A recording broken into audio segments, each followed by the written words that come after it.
وعدد معلوماتك وبارك وسلم خبیر قدر حضرت مولانا محمد عبدالقیوم نقشبندی قادری صاحب کامل الحدیث جامعہ نظامیہ امام و خطیب مسجد اعلیٰ، مکرم حاضرین، معزز سامعین، آپ نے جیسا کہ اعلان سنا ہے کہ آج اختر کا عنوان عید میلاد النبی صلی اللہ علیہ وسلم قرآن و حدیث کی روشنی میں انشاءاللہ تعالی اس عنوان پر آپ حضرات کے سامنے خود گفتگو کرنے کی سعادت حاصل کروں گا۔ پہلی بات تو یہ ہے کہ عید کہتے ہیں خوشی کے دن کو، عید کہتے ہیں خوشی اور مسرت کے دن کو۔ ہمارے پاس دو عیدیں اسلام کے اندر ایسی مقرر ہے کہ جس میں اضافی طور پر عبادتیں بھی مقرر کی گئی ہیں۔ خوشی کا دن ہے تو اس خوشی کے دن میں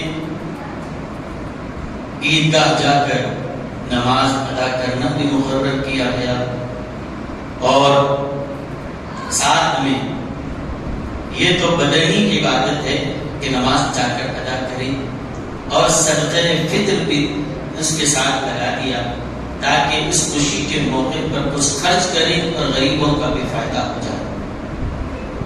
دوسری عید عید الاضحیٰ بقرعید ہے کہ جس میں نماز بھی مقرر ہے، عید کا خطبہ بھی ہے، اور ساتھ میں جیسے یہ بدنی عبادت ہے ساتھ میں مال خرچ کرنا بھی ہے۔ وہاں صدقہ فطر دینا تھا، یہاں پر قربانی کرنا ہے۔ فائدہ وہاں بھی غریبوں کا پیش نظر ہے، یہاں بھی فائدہ غریبوں کا پیش نظر۔ وہاں پہ کچھ یا پیسے خیرات کرے یا اناج گیہوں غلہ کچھ دے، وہ وہاں رکھا گیا۔ یہاں پر گوشت، اس میں قربانی کا داغڑ دبا کرنے کے بعد اس اپنے لیے حصہ ہے، رشتہ داروں کا حصہ ہے، ایسے ہی غرباء کے لیے بھی حصہ مختص کرنے کی ہمیں ترغیب دی گئی ہے۔ تو یہ دو عیدیں اسلام کے اندر مقرر ہے، ہر سال یہ عیدیں آتی ہیں اور پوری دنیا کے مسلمان اس کو مناتے ہیں۔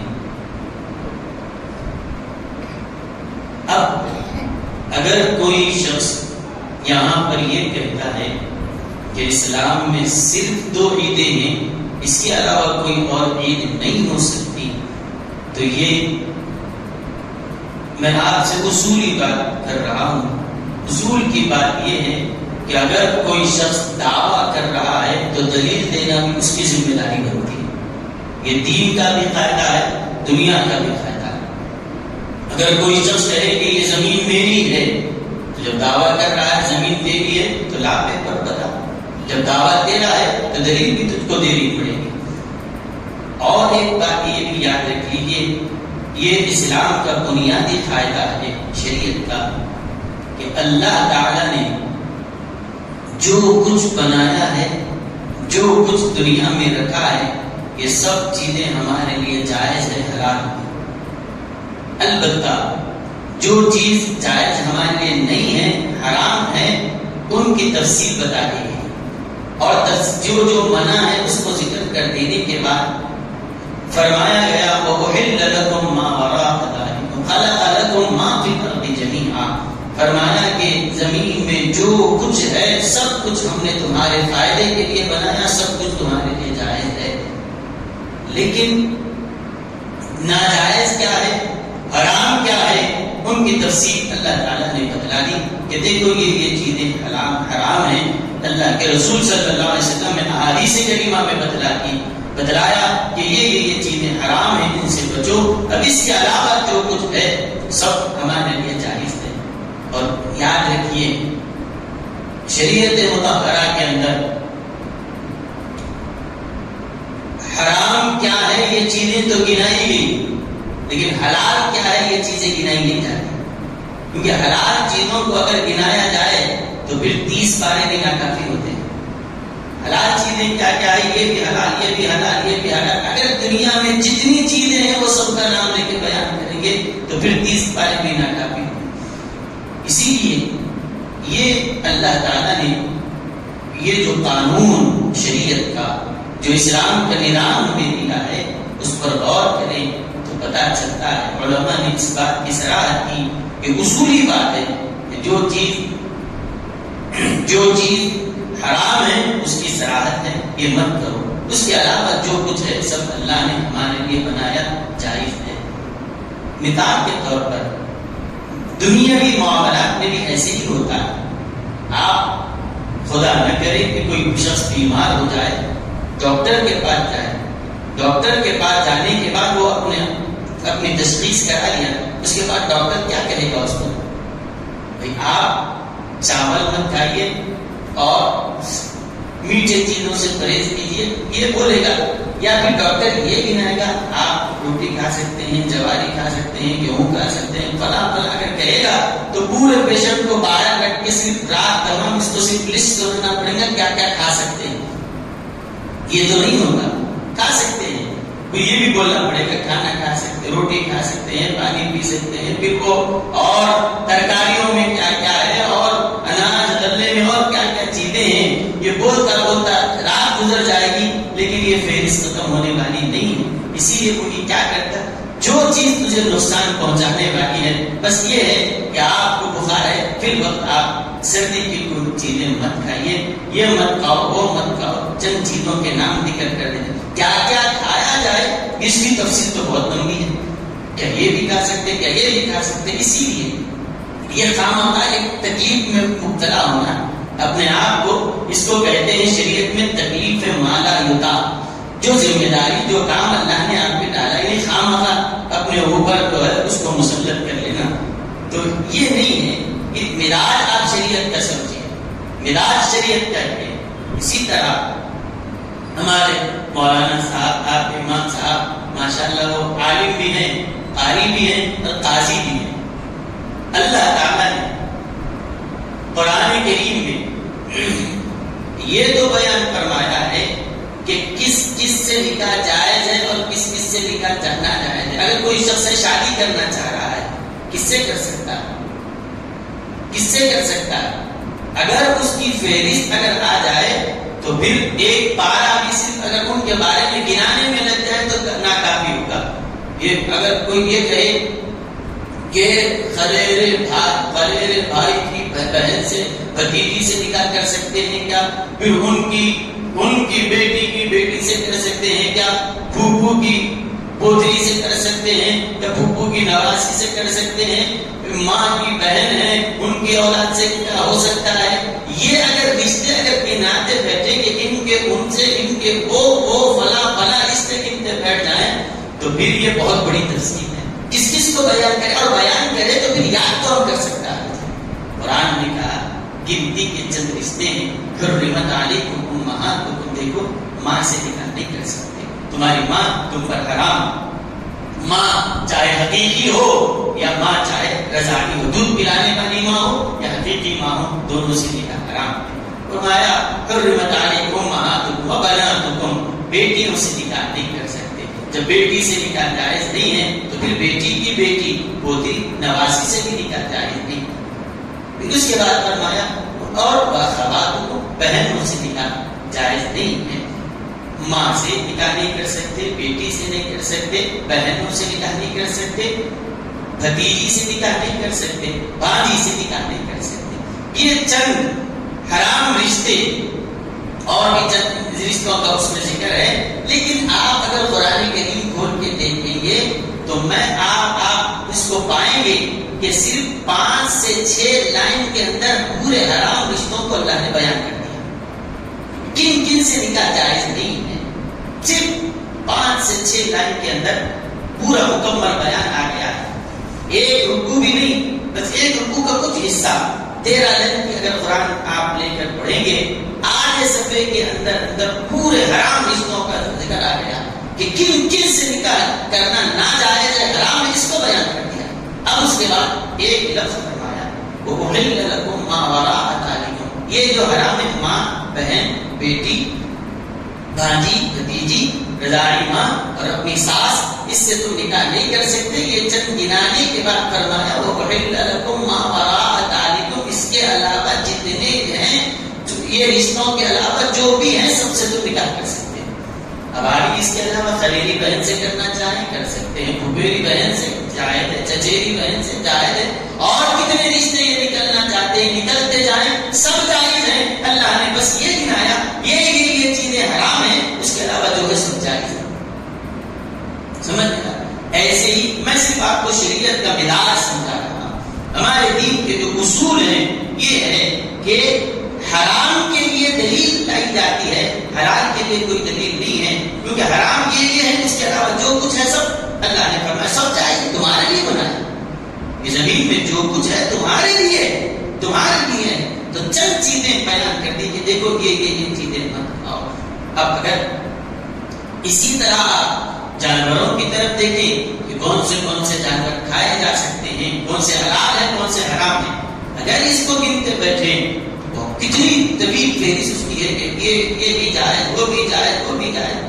چند نام گنا کے دیکھو، اصول بتا دیے کہ خنزیر و جانور ہے یہ تمہارے لیے حرام کر دیا گیا ہے، اور اللہ حلال جانور بھی ہے لیکن اللہ کے علاوہ کسی اور کے نام پہ ذبح کیا گیا ہے وہ حرام ہے. اس کے بعد احادیث مبارکہ میں نبی کریم صلی اللہ علیہ وسلم نے چند اصول بیان کر دیے. ہر وہ جانور جو کوچلیوں والا ہو، چیر پھاڑ کرنے والا ہو، اس کا تم گوشت نہیں کھا سکتے. چند اصول ہیں احادیث میں بتا دیے، اور اس کے علاوہ کہا کہ جتنے ہیں سب تمہارے لیے جائز ہیں، جتنے ہیں سب تمہارے لیے جائز ہیں. بس اصولی بات سے یہ ہے کہ جو چیزیں اللہ نے حرام کی ہوئی چیزیں گنی چنی گنتی کی چیزیں ہیں جس کو اللہ نے حرام کیا. باقی فرمایا خلق لکم ما فی الارض جمیعا، زمین میں جو ہے سب تمہارے لیے جائز ہے. اب زمین سے کیا نکل رہا ہے سب کھاؤ.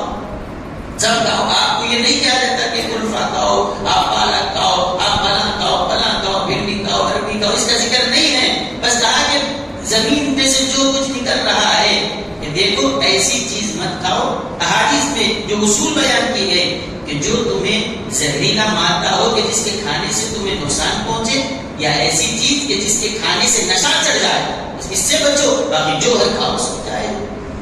تو جو چیز حرام ہے، منع ہے، شریعت نے اس کو بیان کر دیا. اور اس کے علاوہ جو کچھ ہے اس ہر کام وہ ہر چیز جائز ہے. ہاں البتہ جب کوئی چیز شریعت سے ٹکرا رہی ہو تو اس سے رکیں گے. باقی سب چیزیں جائز ہیں، باقی سب چیزیں جائز ہیں. کوئی اس کو اور یاد رکھو، جب اللہ نے حلال کیا ہے تو کوئی طاقت ایسی نہیں کہ اللہ کے حلال کردہ چیزوں کو حرام کر سکے. کسی کو یہ اختیار نہیں ہے کہ جس کو اللہ نے حلال کیا ہو اس کے کوئی اور حرام نہیں کر سکتا. آپ دیکھیے اب آپ نفل نماز پڑھنا چاہتے ہیں، نفل کب پڑھ سکتے ہیں؟ کیا اس کو بیان کیا ہے؟ نہیں. کب نفل نماز پڑھ سکتے ہیں اس کو نہیں بیان کیا گیا. 24 گھنٹے میں جب چاہے آپ نفل پڑھ سکتے ہیں. میں نماز کب نہیں پڑھنا یہ 3 وقت بتا دیے گئے. دیکھو سورج نکلتے وقت، سورج ڈوبتے وقت، اور بالکل سورج جب درمیان میں آ جائے، یہ 3 ٹائم منع ہے. باقی اس کے علاوہ جب پڑھو 5 4 8 بجے پڑھو، 7 بجے پڑھو، 6 بجے پڑھو، اور جب پڑھنا چاہے پڑھو. بس یہ 3 وقت ہے، طلوع کے وقت، غروب کے وقت، اور بالکل استوا کے وقت. سورج جب نکل رہا ہو، سورج جب ڈوب رہا ہو، جب سورج درمیان میں آ جائے. تو منع کون سے وقت میں ہے شریعت نے یہ تو بتا دیا. لیکن اب کب پڑھنا کب ہے؟ رات کے جس حصے میں چاہے پڑھ، دن کے جس حصے میں چاہے پڑھ. بس یہ 3 ممنوع اوقات کو بتا دیے گئے. اب اگر کوئی شخص یہ کہتا ہے کہ نہیں صاحب یہ جو عید میلاد النبی آپ کہتے ہیں یہ اسلام میں کوئی عید نہیں ہے، عید نہیں ہے، اسلام میں صرف 2 ہے، 2 کے علاوہ کوئی تیسری نہیں ہو سکتی. ہم کہیں گے دعویٰ تیرا ہے، دلیل تجھے لانا پڑے گا. کیا قرآن میں کبھی کہا ہے کہ یہ 2 ہی ہے، 2 کے علاوہ کوئی تیسری عید نہیں ہو سکتی؟ یا احادیث میں کبھی یہ آیا ہے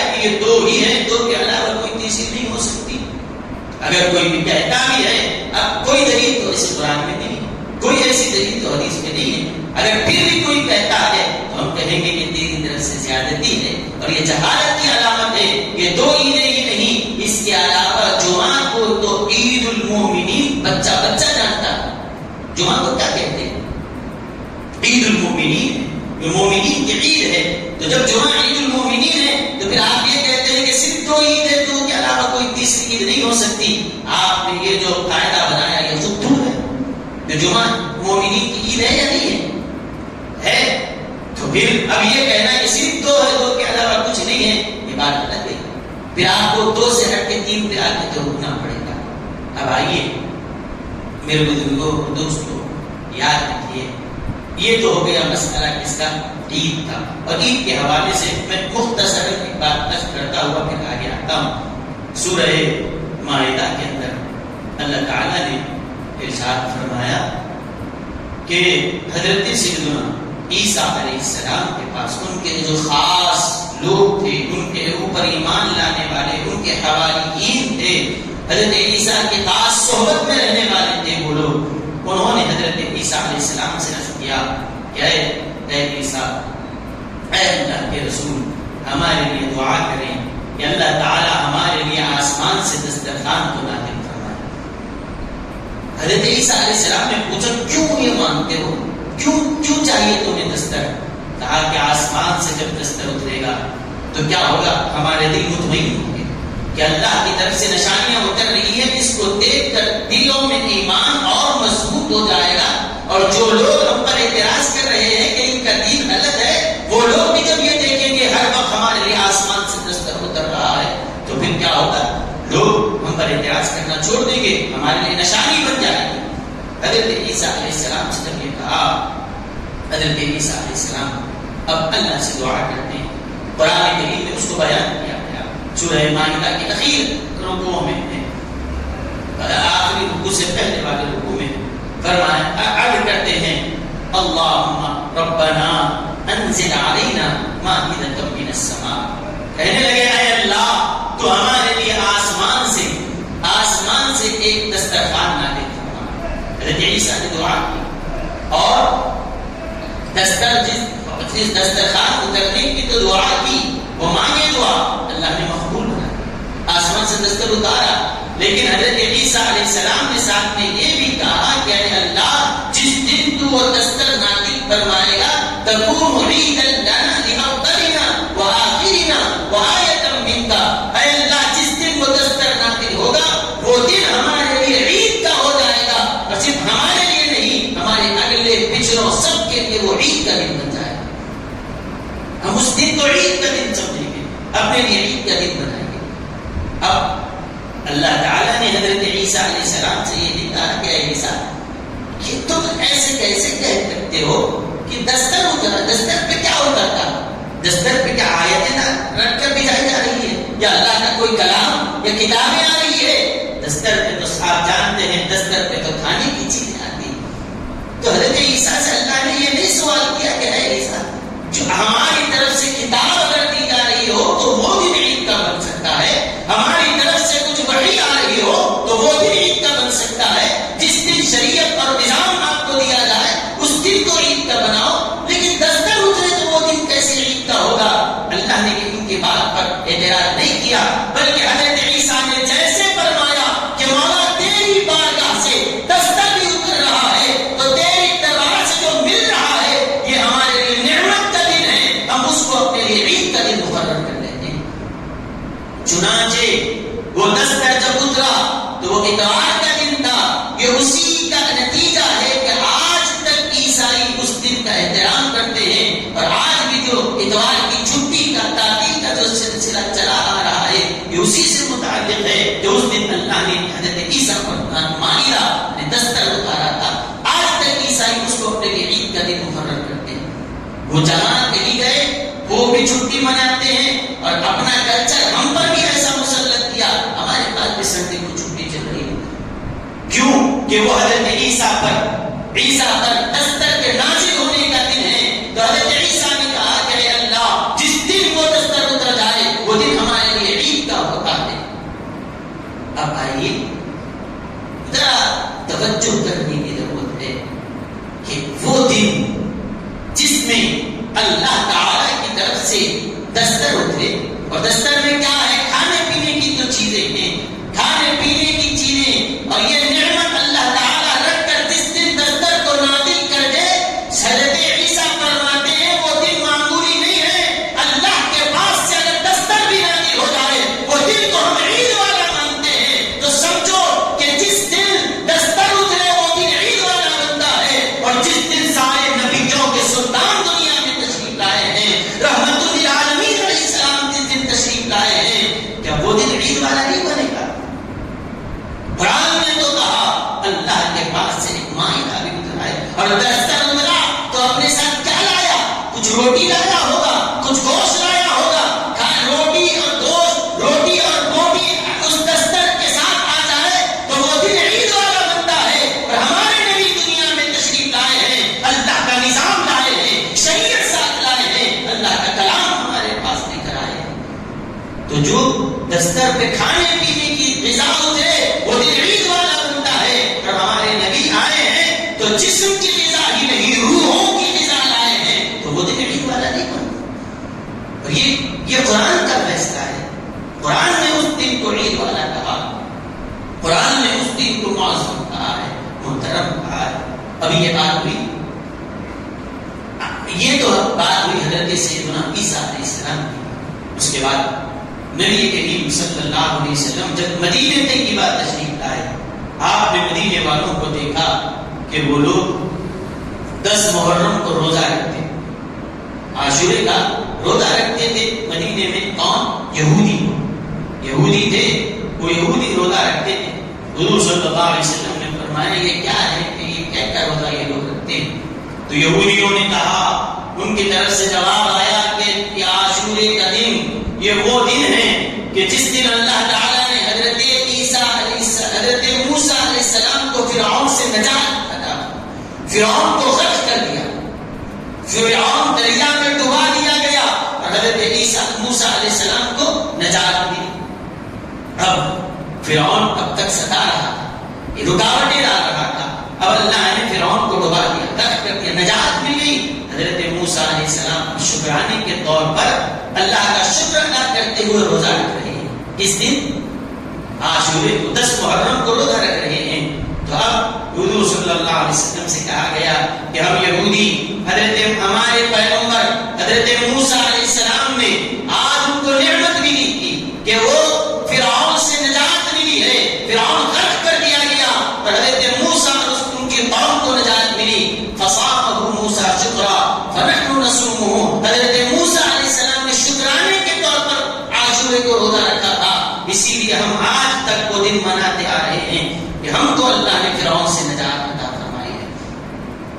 اب یہ سن کر نبی کریم صلی اللہ علیہ وسلم نے ارشاد فرمایا صحابہ سے، نحن احق بموسیٰ منکم، یہ لوگ جو حضرت موسیٰ علیہ السلام نے روزہ رکھا تھا اسی لیے یہ روزہ رکھ رہے ہیں، تم سے زیادہ تو ہم حقدار ہیں کہ حضرت موسیٰ علیہ السلام کی سنت کو زندہ رکھا ہے۔ فرمایا مسلمانوں کو فرمایا تم بھی روزہ رکھو عاشورے کا، کیونکہ تم سے زیادہ تو ہم حقدار ہیں حضرت موسیٰ کے۔ لیکن فرمایا دیکھو ہمارا طریقہ اور یہودیوں کے طریقے میں کچھ فرق ہونا چاہیے۔ یہودی بھی عاشورے کو روزہ رکھتے ہیں، ہم بھی عاشورے کو روزہ رکھتے ہیں، لیکن فرق کرنے کے لیے فرمایا وہ ایک دن روزہ رکھتے ہیں، ہم 2 دن رکھیں گے، یا تو 9 10 کو رکھیے یا 10 اور 11۔ مقصد یہ ہے کہ روزہ ہم بھی رکھیں وہ بھی رکھیں، لیکن ان کی موافقت کے ساتھ نہیں، ہم اپنی پہچان کے ساتھ رکھیں گے، اسلامی شناخت باقی رہے۔ میرے بزرگوں اور دوستوں دیکھیے، روزہ خالص عبادت ہے نا، اس عبادت میں حضور صلی اللہ علیہ وسلم نے ہمیں اپنے اسلامی تشخص کو برقرار رکھتے ہوئے اس عبادت کو جاری رکھنے کا حکم دیا، تاکہ روزہ بھی رکھنا ہے ہم رکھیں گے، لیکن ان کی طرح نہیں رکھیں گے، ہم اپنے انداز سے رکھیں گے۔ وہ ایک رکھتے ہیں ہم 2 رکھیں گے۔ جو اور کرنا چاہیے، عبادت کے اندر بھی روزہ تو اللہ ہی کے لیے رکھا جاتا ہے، اس میں بھی آپ نے یہ پسند نہیں فرمایا کہ ان یہودیوں کے طریقے پر چلا جائے۔ لیکن آج افسوس کی بات ہے ہمارا ہر کام صبح سے لے کر شام تک پورا طرز زندگی آج ان عیسائیوں اور یہودیوں کے موافق چلا رہا ہے. ہمارے بال رکھنے کا انداز آج سنت کے مطابق نہیں، آج ان یہودیوں اور عیسائیوں کے مطابق. ہمارا لباس، ہمارا کلچر رفتہ رفتہ، ہمارا کھانے کا انداز، ہمارے پہننے کا انداز، ہمارا ایک دوسرے سے ملاقات کرنے کا انداز، السلام علیکم تب چلا جا رہا ہے. اب ہائے ہلو پہ زندگی چل رہی ہے کہ ہم اسلامی کے روایات کو یا اسلامی تہذیب کو باقی رکھنا کیا ہمارے تہذیب میں نہیں ہے. لیکن معزز حاضرین، آج ہم اسلامی تہذیب کو، اسلامی روایات کو بالکل پسے پش ڈالیں. اور ہمارے گھروں میں جو کلچر چل رہا ہے، ہمارے معاشرے میں جو تہذیب آج پنپ رہی ہے، وہ اسلامی نہیں، وہ مغربی تہذیب ہے. وہ عیسائیوں کے طریقے ہیں، وہ یہودیوں کے طریقے ہیں. میرے بزرگوں اور دوستوں، آج بڑے افسوس کے ساتھ کہنا پڑتا ہے بچے رات کے 12 بجے روڈ پر کھڑے ہو کر کیک کاٹ رہے ہیں. کیا سالگرہ منائی جا رہی ہے، برتھ ڈے کیا جا رہا ہے، اور وہ آیا دن، وہ ویلنٹائن ڈے ان کا وہ ایک تہوار لے کے وہ کرسمس بھی منا رہے ہیں، اور وہ غیر مسلمین کے تہوار آتے ہیں وہ بھی ان کو بھی منائے جا رہے ہیں.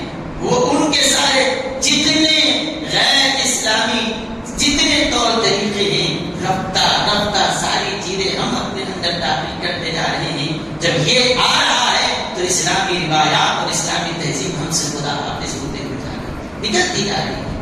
یاد رکھیے حضرت سیدی شیخ الاسلام امام البار اللہ فاروقی بانی جامع نظامیہ علیہ رحمۃ و رضوان فرماتے ہیں کہ جب مسلمانوں کو فتوحات ہو رہی تھی، حضور صلی اللہ علیہ وسلم کے ایک صحابی حضرت حذیفہ بن یمان رضی اللہ تعالی عنہ ایک مرتبہ کسی بڑے بادشاہ کے، فارس کے بادشاہ کے دربار میں حاضر تھے.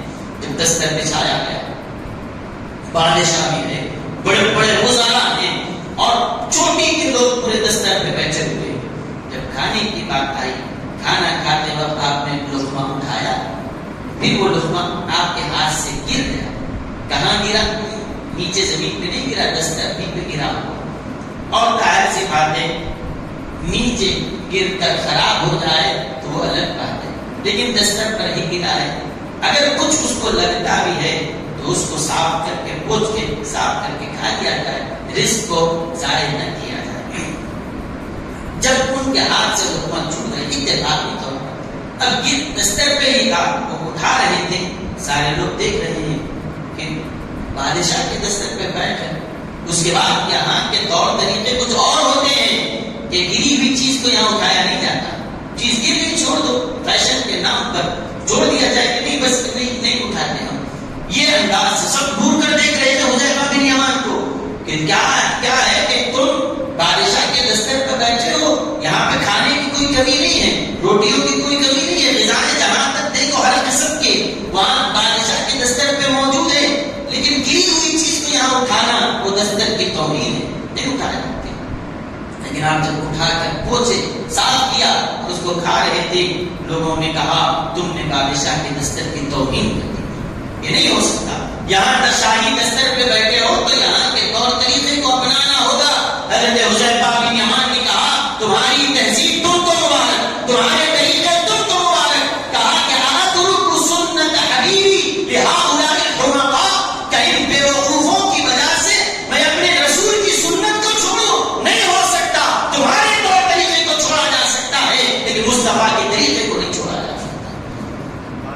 تم جو قاعدے قانون بنائے ہو، آج کچھ ہے کل کچھ ہے، تمہارے طور طریقے بدلتے رہتے ہیں. تمہارے پیچھے چلے گے تو بہتر ہی چھوڑتے، کیونکہ دنیا کے فیشن ایسے ہی ہوتے ہیں. کبھی آپ کی سمجھ میں آتی ہی نہیں بات. کل تک تو ایسے کپڑے پہن کے پھرتے تھے، ذرا سا آدمی گر گیا، ٹھوکر لگی اور پیر پہ ذرا سا خراش آ گئی یا چرپٹا لگ گیا اور کپڑا ذرا سا پھٹ جائے تو آدمی چھپاتے ہوئے پھرتا ہے، کہیں یہ میرے دکھائی نہ دے، چھپاتے ہوئے پھرتا ہے. ذرا سا کپڑا پھٹ جائے تو اس کو چھپاتے ہوئے پھرتا ہے کہیں یہ عیب نہ ہو جائے. آج وہی شخص ہے، وہ کوئی دوسری مخلوق نہیں، وہی قوم ہے کہ آج اچھے خاصے کپڑے لے کے پھاڑ پھاڑ کے اس کو پہن رہے ہیں. وہی تو لوگ تھے نا، وہی چیز پہننے والے ہی تھے. تو کل تک ذرا سا پھٹ جائے تو فوراً رفو کرا لے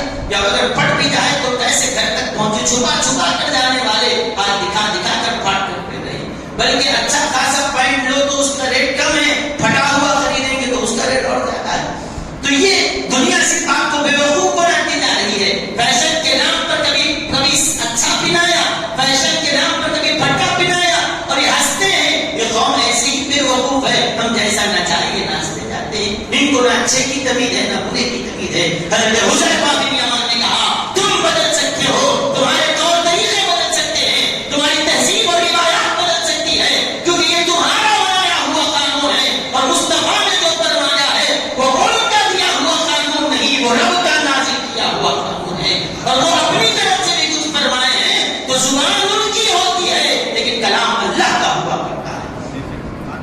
تمہارے طور طریقے بدل سکتے ہیں, اسی لیے ان کے دین میں, ان کے مذہب میں کئی تبدیلیاں انہوں نے آج تک لائی ہے, لیکن اسلام کی یہ شناخت ہے, ہماری شریعت کی یہ پہچان ہے. 1400 سال سے آج تک نہ کوئی حکم بدلا ہے, اور 1000 سال پٹک لو گے قیامت تک کوئی حکم نہیں بدل سکتا. تم اپنے قاعدے بدل لو, تم اپنے قانون تو بدل سکتے ہو, لیکن اسلام کا کوئی قانون نہیں بدل سکتا, شریعت کا کوئی حکم بدل نہیں سکتا. اللہ نے نازل کیا ہے, اللہ کے رسول نے بتایا ہے, بدلنے کا اختیار خدا اس کے رسول ہی کو ہے, لیکن یہ دین اب مکمل ہو چکا ہے, اس میں اب کوئی تبدیلی آنے والی نہیں. میرے بزرگوں اور دوستوں, میں آپ سے یہ بات کر رہا تھا کہ وہ اتوار کا دن ان کے لیے عید کا دن تھا. جب وہ آپ نے یہ سن لیا کہ ایک دستر کے اترنے کو حضرت عیسیٰ نے اللہ کے پاس ایک دستر آ جائے تو وہ دن عید والا ہے. اب انصاف کی بات کرو, کہ اللہ کے پاس سے دستر کا آنا یہ بڑی نعمت ہے, یا اللہ کے پاس سے اس کا حبیب کا آنا یہ بڑی نعمت ہے؟ فیصلہ آپ کے سامنے, فیصلہ آپ کے سپرد ہے کہ کس دن کو عید کہا جائے. قرآن نے جس کو عید کہا ہے, اللہ کے پاس سے دستر آ جائے تو وہ دن عید کا ہے. چھوٹا بچہ بھی کہتا ہے ارے دستر کی کیا نعمتیں ہیں, بلکہ وہ نبی آئے تو یہ دنیا نہیں جنت جیسی نعمت ہمیں جس کے صدقے میں ملی ہے.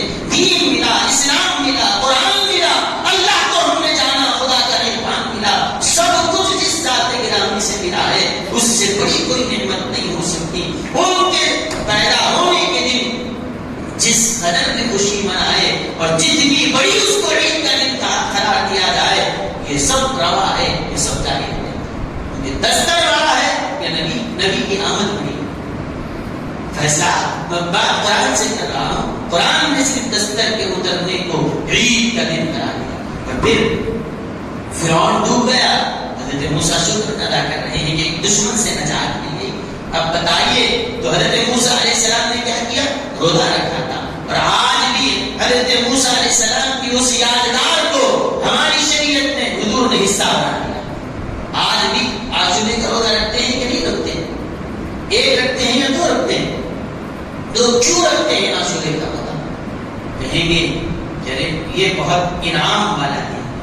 کس کی انعام؟ آپ پہ ہوا یا آپ کے باپ دادا پہ ہوا؟ نہ ہم پہ ہوا, نہ ہمارے باپ دادا پہ ہوا, نہ اس امت پہ ہوا, بلکہ یہ انعام تو قوم موسیٰ پر ہوا تھا نا. فرعون سے نجات ان کو ملی تھی, ہمیں کیا فائدہ ہوا؟ نجات تو اس قوم کو ملی تھی, لیکن بس بات اتنی ہے کہ اللہ نے اس کے دشمن کو غرق کر دیا, اور اللہ نے اس دشمن سے نجات عطا فرما دی ہے. تو فرعون سے نجات مل جائے تو وہ دن ایک خاص بن جاتا ہے. اور میرے نبی آئے, فرعون سے نہیں جہنم سے آپ نے نجات عطا فرمائی ہے. ایک شخص سے نہیں, جہنم سے, اللہ کے عذاب سے, اس کے قہر سے, اس کے غضب سے آپ آزادی دلانے کے لیے آئے ہیں, جہنم سے چھٹکارا دلانے کے لیے آئے ہیں. کہ بتاؤ کیا یہ دن خاص نہیں ہوگا؟ فرعون سے نجات جس دن مل جائے وہ دن اسلام خاص کہتا ہے, وہ عاشورہ مقرر کر دیا گیا, روزہ اس کے اندر رکھا جاتا ہے. اب یہ جو دن اللہ کے محبوب علیہ السلام تشریف لائے, اور نجات کس سے؟ ہمیشہ ہمیشہ جہنم سے چھڑانے کے لیے, نجات دلانے کے لیے جو حبیب آئے ہیں. کہ بتاؤ کہ اسلام میں عام دنوں کی طرح دن ہوگا؟ نہیں. پھر آپ یہ بھی یاد رکھ لیجیے, حضرت محدث نقل سید عبداللہ شاہ صاحب نقشبندی مجددی قادری رحمۃ اللہ علیہ فرماتے ہیں کہ بھائی کہ جب یہ عید ہے تو اس سے پہلے ایک بات حضرت کی میں سنانے سے پہلے آپ کو عرض کرتا ہوں. اگر کوئی یہ کہے مولانا آپ نے جو بات کہی وہ حضرت عیسیٰ علیہ السلام ان کی شریعت الگ تھی, ہماری شریعت الگ ہے. حضرت موسیٰ علیہ السلام ان کی شریعت الگ تھی, ہماری شریعت الگ ہے. ان کی شریعت کا حکم ہمارے پاس لا کر کیوں بتا رہے ہیں؟ تو تو یاد رکھیے اگر وہ چیز غلط ہوتی تو ان کی شریعت کی چیز اللہ وہیں تک رکھتا تھا. ہمارے لیے قرآن میں اسی لیے اتارا کہ ہم اس سے سبق حاصل کریں. ان کی شریعت کی چیز کو اللہ نے قرآن میں اتارا یا نہیں اتارا؟ کیوں اتارا؟ اور اتار کر یہ نہیں کہا کہ یہ غلط ہے، انہوں نے یہ غلط کہا نہیں کہا، بلکہ اللہ نے اس کو شان سے بیان کیا. فرمایا جو چیز ان کے پاس تھی وہ چیز تمہارے لیے بھی دو. اور پھر حضور علیہ السلام نے، ابھی آپ نہیں کہہ سکتے کہ حضرت موسیٰ کی شریعت کی بات تھی. جب حضور نے خود روزہ رکھا ہے تو یادگار تو حضرت موسیٰ کی ہے. اب حضور نے اپنی سنت کا اس پہ رنگ چڑھا دیا تو وہ ہماری شریعت کا حصہ ہو گیا. ورنہ کیا کہیں گے آپ؟ عید کو جو قربانی کرتے ہیں وہ حضرت ابراہیم کی سنت ہے، یہ ہماری شریعت کا حصہ ہے. کہا کہ اب تک تو حضرت ابراہیم کی سنت اور یادگار تھی، لیکن حضور نے اپنی شریعت کا حصہ بنایا اور خود آپ نے ذبح کر کے اپنی امت کے مالداروں پر قربانی کو واجب کرا دیا ہے. تو یادگار تو حضرت ابراہیم کی ہے لیکن شریعت مصطفیٰ علیہ السلام کی. تو میرے بزرگوں اور دوستوں یاد رکھیے، لیکن پھر بھی اگر کوئی یہ کہتے ہیں تو میں ان سے، ہمارے علماء کرام نے فرمایا کہ دیکھیے اگر آپ کو ہماری شریعت کی اگر کوئی دلیل چاہیے تو آئیے. بعض حضرات وہ ہیں جو شب معراج کو نہیں جاگتے، عشاء پڑھتے ہی لوٹ کر کے چلے جاتے ہیں. ان کا نصیب ہے جاگے نہ جاگے، ہم کو سجود دینا چاہیے. بعض لوگ وہ ہیں شب برات کو بھی بات جاگتے ہیں نہیں جاگے، لیکن شب قدر میں تو ہر کوئی جاگتا ہے. سب یہ دو راتوں میں کوئی جاگتا ہے کوئی نہیں جاگتا ہے. کوئی جاگنے کی رات بولے تو چیزیں چیزیں جاگتے نہیں جاگتے، یہ بحث لگا چھوڑ دیجیے آپ مت جائیں. لیکن شب قدر میں تو سب منتبہ ہیں. ہر مسجد میں ہر شخص مسجد میں جاگے یا گھر میں جاگے عبادت کرتا ہوا شب قدر کی تلاش میں رات بھر جاگتا رہتا ہے. سوال یہ ہے کیوں جاگتے ہیں ہر سال شب قدر؟ کیوں جاگتے ہیں ہر سال شب قدر؟ جواب ایک ہی ہے، انا انزلناہ فی لیلۃ القدر. شب قدر آپ کیوں جاگتے ہیں؟ کہ یہ 1000 مہینوں سے بہتر ہے. 1000 مہینوں سے بہتر ہے کیوں ہے؟ کیا آج کی رات یہ بھی رات ہے نا، شب قدر بھی رات ہے، کیا فرق ہو گیا رات میں؟ جب بجائے چاند نکلنے کی رات کو سورج نکلتا ہے یا کچھ اور ہے، یا سورج یہاں سے نکلنے کے بجائے وہاں سے نکلتا ہے، کیا فرق ہے؟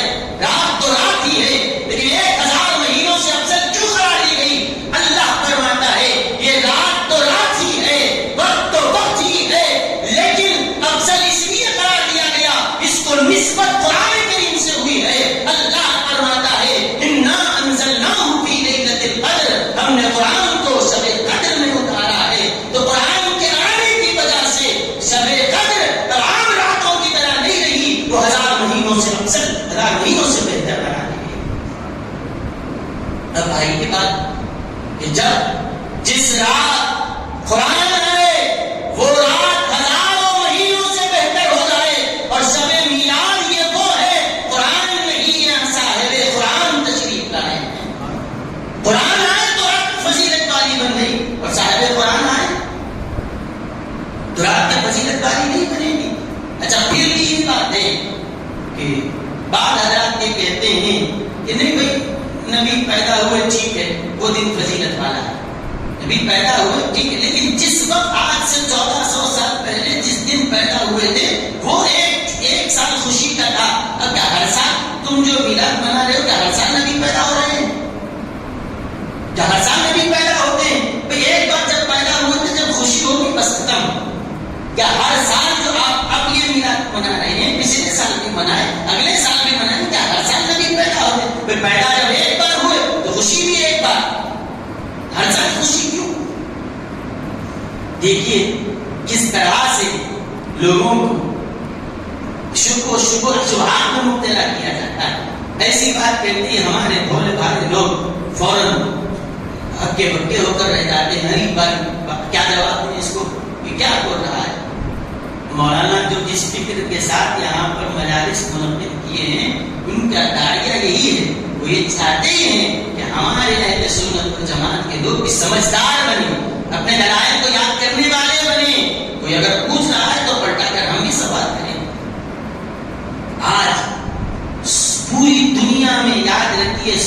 زیادہ بھولی بھالی کوئی قوم ہے تو اہل سنت و جماعت ہے. کوئی جو بھی اعتراض کرتا ہم نیچے منڈی دار پہ سن کے آتے ہیں. جو بھی بولتا ہے وہ ایسا کرتے نا ایسا کرتے نا. نہیں، آج ویسے آپ کو منہ بند کر کے زندہ رہنا نہیں ہے، ورنہ دنیا دبا کے آپ کو چلی جائے گی، راؤنڈ دیے جاؤ گے. آج یہ شعور والا دور ہے، یہ آگہی والا دور ہے، یہ علم کا دور ہے، یہ تحقیق کا دور ہے. کوئی آپ کے سوال کر رہا ہے، آپ کیوں سے پلٹا کے سوال کیجیے. آج کیا تاریخ ہے؟ 26 کا. اب تک جتنے لوگ یہ کہتے تھے کہ نہیں یہ خوشی منانا یہ اسلام میں نہیں ہے، یہ فلاں نہیں ہے، یہ بدعت ہے، یہ فلاں ہے، لیکن وہی سارے لوگ 23 تاریخ کو سعودی نیشنل ڈے منائے اور ہر گلیوں میں جھنڈے لگ گئے، حکومت کے طور پر تعطیلات بھی دی گئی، سب منا رہے ہیں. تو آپ قانون پہلے نہیں، آپ کو بھی حق ہے کہ سوال کیا جائے کہ بھائی اگر تجھے جس دن حکومت تمہاری آئی وہ دن خوشی والا ہو سکتا ہے تو ہم حکومت پر نہیں، ہم تو نبوت پر خوشی منا رہے ہیں. تیری حکومت بڑی ہے یا مصطفیٰ کی نبوت بڑی ہے؟ تو اگر آپ کر رہے ہیں ہم کو اعتراض نہیں ہے. آپ ایک دن نہیں 10 دن جشن مناؤ، ہمارا کیا جانے والا ہے، آپ کریے، لیکن بات انصاف کی ہونی چاہیے. جب آپ کے لیے اپنے ملک کا قومی دن منانا جائز ہو سکتا ہے تو ہمارے لیے بھی مصطفیٰ کی میلاد کے تجھ پیدائش کا دن یہ کیوں جائز نہیں ہو سکتا؟ تم اپنی خوشی کا اظہار کرنے کے حقدار ہو تو ہم بھی اپنی خوشی کا اظہار کرنے کے لیے حقدار ہیں. یہ الگ بات ہے، تمہارے نصیب میں وطن کی خوشی لکھی ہے، ہمارے نصیب میں اللہ کے نبی کی خوشی لکھی ہے. یہ تو نصیب کی بات ہے، لیکن ہم یہ نہیں کہتے کہ آپ یہ جو منا رہے غلط ہے، آپ منائیے. اور ایسے لوگ پھر ہمارے پاس اہل سنت و جماعت کے مدارس سے زیادہ ان لوگوں کے مدارس میں ہر سال برابر 26 جنوری کو بھی جھنڈا چڑھایا جاتا ہے، ہر سال 15 اگست کو بھی جھنڈا چڑھایا جاتا ہے. کیوں؟ نہیں، وطن سے محبت ہے، وطن سے. آج کے دن ہمارا وطن آزاد ہوا، ہم اس کو یہ نہیں کہتے کہ یہ غلط ہے، بس اتنا کہو دنیا میں کوئی پوچھے یا نہ پوچھے، کل قیامت میں تو تم سے ضرور پوچھا جائے گا کہ تم اپنے ملک کا جھنڈا چڑھانے کو تو جائز کہتے ہو کہ یہ ملک کے وقار کا اظہار ہے، لیکن اگر کوئی اپنی عقیدت کے اظہار کے لیے حضرت پیران پیر کا نشان لگائے یا اپنے نبی کی میلاد میں خوشی کے اظہار کے لیے جو کوئی پرچم لگاتا ہے تو ایک ناجائز ایک جائز یہ کیوں ہوا؟ بات انصاف کی ہونی چاہیے. جب ایک ناجائز ہے تو سب ناجائز ہوگا، جائز ہو تو سب جائز ہو جانا چاہیے. لیکن آپ اب وہ دور نہیں ہے کہ جو اعتراض کرے نیچے منڈی ڈال کے سن کر آئے. نہیں، آج لڑنا جھگڑنا نہیں، دلائل کے ساتھ آپ بات کریں، دلائل کے ساتھ بات کریں. جب آپ کے لیے قومی دن منانا جائز ہو سکتا ہے، اس دن خوشیاں ہو سکتی ہے، اس دن تعریف کی جا سکتی ہے، تو ہمارے لیے بھی یہ دن خوشیوں والا اور مسرت والا ہے. اور اس سے بڑھ کر کوئی خوشی نہیں ہو سکتی کہ جس دن اللہ کے محبوب ہمارے پاس تشریف لائے، اللہ کے حبیب علیہ الصلوۃ والسلام تشریف لائے. تو میرے بزرگوں اور دوستوں، اب رہی یہ بات کہ ہر سال میں کیا ہوتا ہے، ہر سال کیوں ریپیٹ ہوتا ہے؟ ایک سال پیدا ہوا، ایک سال خوشی منا لی، ہر سال کیوں منایا جاتا ہے؟ ہم کہیں گے کہ ہر سال آپ 15 اگست کیوں مناتے ہیں، ہر سال سعودی ڈے کیوں منایا جاتا ہے، ہر سال 26 جنوری کیوں منائے؟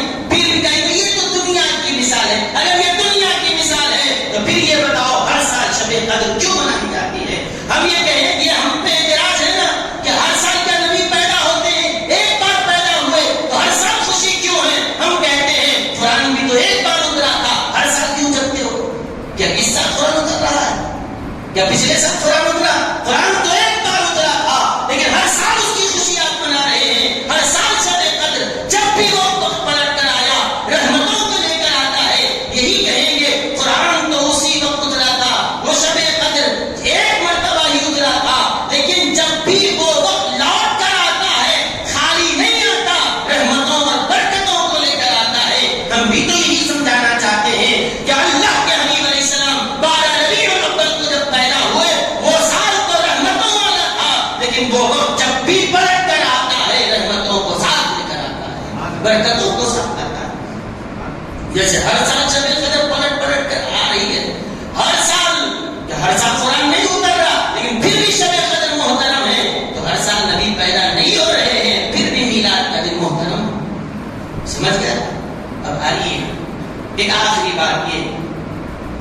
محدث دکن رحمۃ اللہ علیہ نے لکھا کہ فرمایا بھائی اگر عید کا ہی دن ہے تو پھر نماز اس میں بھی رکھنا تھا.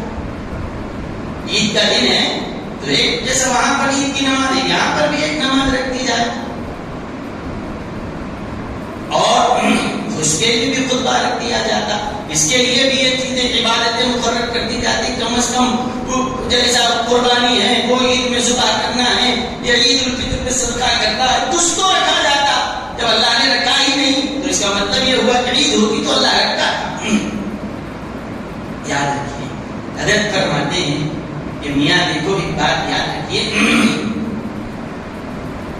خطبہ کی جہاں تک بات ہے یاد رکھیے حرمین شریفین میں مکہ مکرمہ میں بھی اور مدینہ طیبہ میں بھی باضابطہ 12 ربیع الاول کو حرمین شریفین میں خطبہ میلاد ہوا کرتا تھا.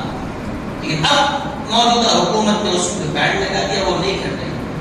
لیکن آپ پرانے 100 سال سے پہلے کے اخبارات نکال کر آپ دیکھیں گے اس کے اندر پرانی نیوزوں میں چھپا ہوا ہے کہ کعبۃ اللہ شریف کے پاس کیسے خطبے ہوئے تھے اور کس طرح سے وہاں اہتمام ہوا تھا. آج بھی اس کی نیوزز موجود ہے.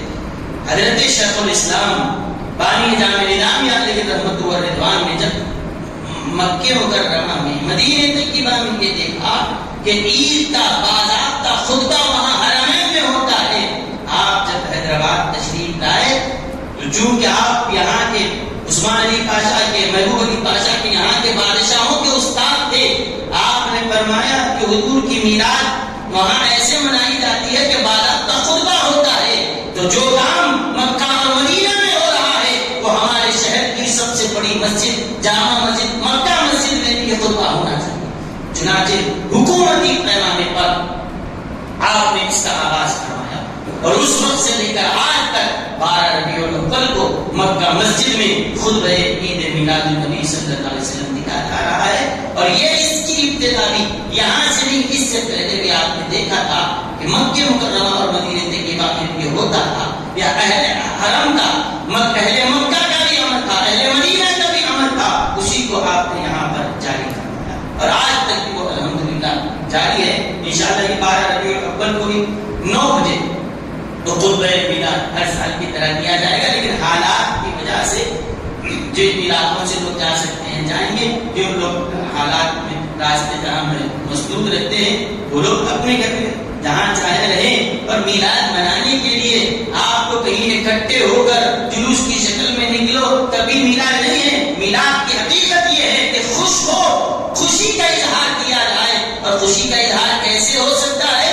روڈ پہ نکل کے جلوس نکالنے ہی سے خوشی کا اظہار نہیں ہے. خوشی کا اظہار ایسے بھی ہو سکتا ہے کسی غریب کو کھانا کھلا دیا جائے کسی بیمار کو دوا دلا دی جائے یا پھر کچھ اچھا پکا کر خود کھائے اپنے گھر والوں کو کھلا دیں. خوشی کا اظہار ایسے بھی ہو سکتا ہے کہ بیٹھ کر اپنے گھر میں یا مسجد میں اپنے نبی کی خدمت میں درود پاک کے نذرانے پیش کیے جائیں. خوشی کا اظہار ایسے بھی ہو سکتا ہے کہ قرآن کی تلاوت کی جائے. خوشی کا اظہار ایسے بھی ہو سکتا ہے ایسے بھی ہو سکتا ہے کہ اللہ کے دربار میں شکرانے کی نماز پڑھے کہ اے اللہ تیرا شکر ہے کہ تو نے مجھے اپنے عظمت والے مصطفیٰ کا امتی بنایا ہے کہ جس کی امت میں پیدا ہونے کے لیے انبیاء دعا کرتے تھے اے اللہ مجھے تو نے ان کا امتی بنایا ہے. تو میلاد یہی ہے کہ میلاد کی حقیقت یہی ہے کہ اللہ کا شکر ادا کیا ہے کہ اللہ نے ایسا عظمت والا مصطفیٰ ہمیں عطا فرمایا ہے. اب حضرت محدث دکن رحمۃ اللہ علیہ نے فرمایا بھئی نماز بھی کوئی رکھ دی جاتی مقرر کر دی جاتی کیوں نہیں کی گئی؟ تو حضرت فرماتے ہیں میاں دیکھو جتنے لوگ ڈیوٹی کرتے ہیں کام کرنے والے جتنے لوگ ہیں کام کرتے ہیں تنخواہ ملتی ہے. مزدوری کرنے والا مزدوری کرتا ہے اجرت ملتی ہے اس کو شام میں اس کا بھتہ دیا جاتا ہے مزدوری دی جاتی ہے. کام کرنے والا کوئی ملازم ہو وقت پر اس کو تنخواہ دی جاتی ہے. تو جتنی محنت اتنی مزدوری جتنا کام جتنا پوسٹ ہے اتنی اس کو تنخواہ دی جاتی ہے.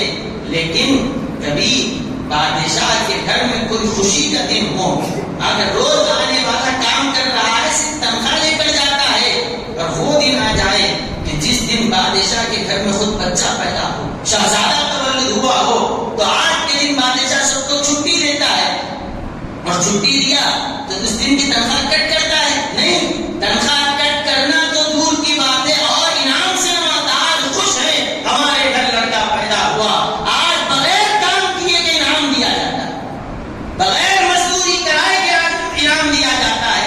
حضرت فرماتے ہیں جتنی عیدیں ہیں ان عیدوں میں کام کرا کر، نماز پڑھا کر، فطرہ دلوا کر، قربانی کرا کر، عمل کرا کر اللہ ثواب دیتا ہے۔ اور جن مصطفیٰ علیہ السلام جس دن پیدا ہوئے، یہ عید کا وہ دن ہے کہ یہ شاہ کی آمد ہے، اور جب شاہ کسی محل میں پیدا ہو جائے، بغیر کوئی کام کرائے کے انعام بانٹا جاتا ہے۔ اللہ تعالیٰ نے بھی مصطفیٰ کی میلاد کے دن کوئی نماز، کوئی الگ سے اضافی چیزیں مقرر نہیں کی، کہا کہ اب تک تو عبادت کرا کر ثواب دیتا تھا، آج گھر بیٹھے تم کو ثواب دیا جاتا ہے، جہاں کہیں رہو وہیں پر ثواب دیا جاتا ہے۔ مگر یاد رکھیے، خوشی منائیں گے ضرور، لیکن خوشی کے اظہار کا طریقہ کوئی ناجائز نہ ہو۔